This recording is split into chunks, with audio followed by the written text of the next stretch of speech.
we're going to move on to the question of the adjuvant setting. So here, once again, we had the chance to make progress, and we now have pembrolizumab as a standard of care that we are offering to our patients that have adverse features, meaning at risk of relapse, but that was conducted in clear cell. So, Tian, do you offer adjuvant in patients with non-clear cell? Do we have data there? Yeah, I think we have very minimal data, right? I think there's been maybe a handful, on trial that got snuck under the radar, but most of the data that we have is in clear cell kidney cancer for adjuvant pembrolizumab in particular. My gut feeling is that in the adjuvant space for non-clear cell bucket of histologies is really that it's a data-free zone. And so we tend to rely on surveillance until disease recurrence.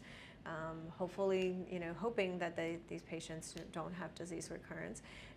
If we're extrapolating from sort of early metastatic disease and micrometastatic disease and that single agent pembrolizumab, data that we talked about earlier, maybe we're also, can offer, but it is certainly a little bit outside of that label for adjuvant clear cell kidney cancer.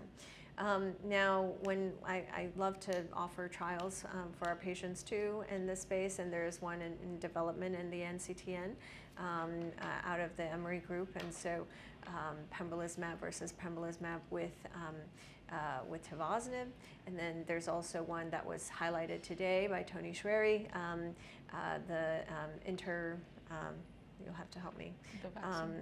The mRNA vaccine study, so V940, but with pembrolizumab versus pembrolizumab alone. Yeah, absolutely. I think we need to generate the data for non-clear cell in the adjuvant space. One thing we haven't touched on is the question of toxicity. So, Shahla, could you give us your view on, do you believe there is a different toxicity pattern when you go for IO-TKI regimen in patients that have non-clear cell histologies, or is it exactly what you're seeing in your clear cell RCC patient? I would say, based on my experience treating these patients, as well as the results of their trial, the pembrolizumab trial or the nivo-cabo trial, the toxicities were almost similar seen in patients with non-clear cell histology as the clear cell histology. There were a significant number of patients, more than 50%, had grade 3 to 4 toxicity as a combination of IO plus TKI, but I have not seen differences in the toxicity based on clear cell versus non-clear cell. Yes, there would be a difference in toxicity in, say, in medullary cancer or in collecting duct when we are treating them with cytotoxic chemotherapy, but that's a different treatment altogether. Okay, so when you're managing your patient, you're basically doing the same workup, the same way of informing them around the risk of toxicity using your IO-TKI regimen ahead of time.